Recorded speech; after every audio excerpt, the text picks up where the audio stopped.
give a very, very warm welcome. He's just been at South by Southwest. Please welcome Jeff Simmermon, everybody.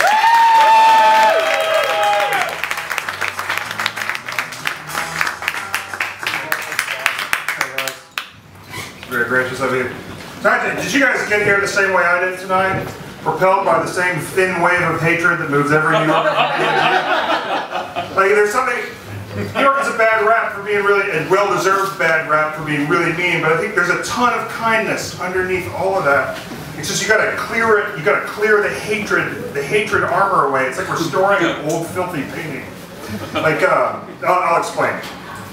I'm getting on the subway and I have several bags of groceries from Whole Foods, so that's already like a rent check. I'm getting on the train, it was raining, the bags are a little wet, and they're like, they're gonna give out, oh God.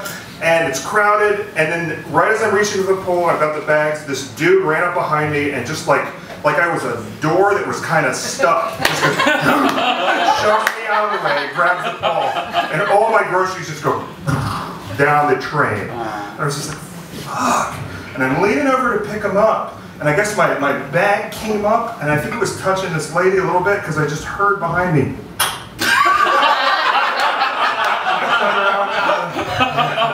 So I'm picking up what's left of my groceries, and I knew it was her this time, because she goes, I said. And I turned, and I was like, oh, I'm sorry, is my bag touching you a little bit and like slightly inconveniencing you? And she answers my question, not by looking at me, but by looking up at the ad and questioning the way I was raised to the air. She's like, some people got no home training at all, they're just not aware of the space they occupy, and what they do.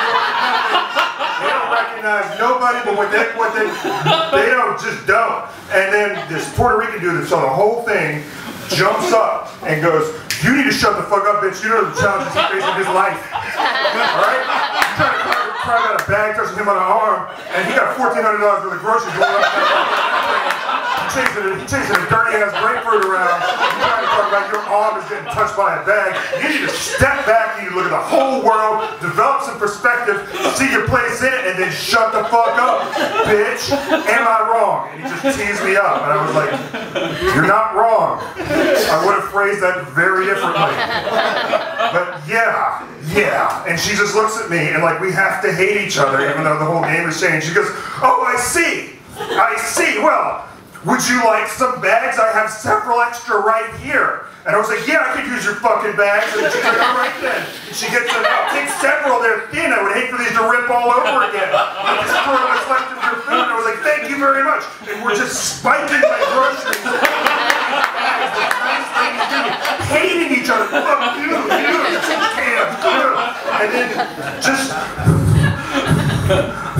for several stops, not talking, and it stops, and she gets up and goes, have a blessed day, baby. And I never saw her again.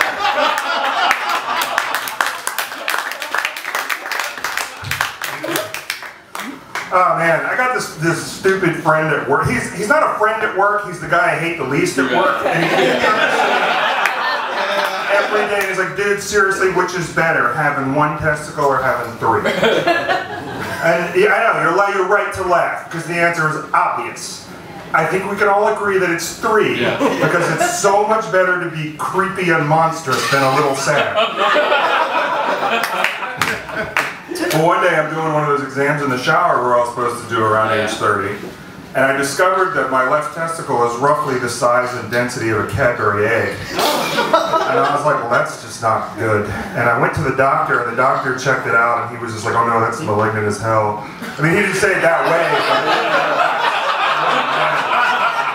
And 24 hours later, me and Lance Armstrong are riding the same motorcycle forever.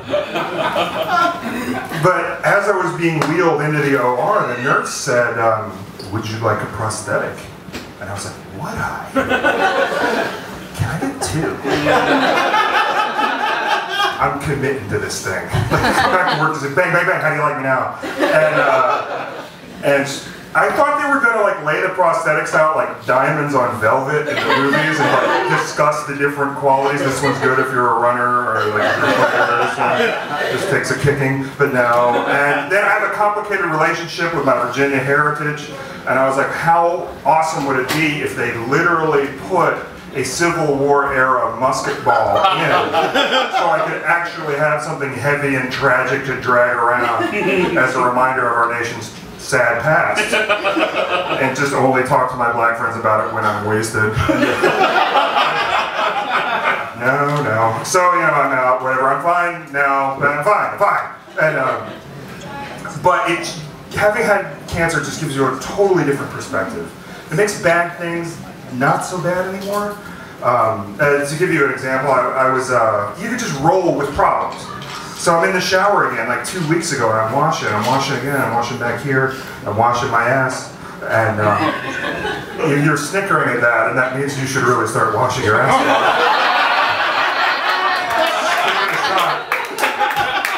And I feel what feels like, oh my God, it's another tumor back there. And I was just like, Christ, I'm not even 40 yet. Like, what is this? And I can feel the contours of it. It's sort of growing in my hand. And I'm having a flashback to that time. And I'm like, am I gonna die? Or is it chemo or radiation? Or what is gonna happen to my entire life? And I'm just like ratcheting up the anxiety roller coaster. And then I'm feeling it, and it falls off. It's a very fleshy feeling, and it just falls. It's in my fingers, and it just goes, and hits the tub. I was like, dump it down. What kind of David Cronenberg shit is going on there? And I look down, and I don't have my glasses on. I gotta pick it up, so I pick it up. Wonderful news, friends. It's not a tumor at all. It is simply an entire undigested shrimp. But you got to look on the good side, all right? Like, I am capable of, totally unawares, consuming an entire shrimp, passing it all the way through and all the way out without ever knowing it or touching it, and I'm gonna live. It's a beacon of hope. Thank you.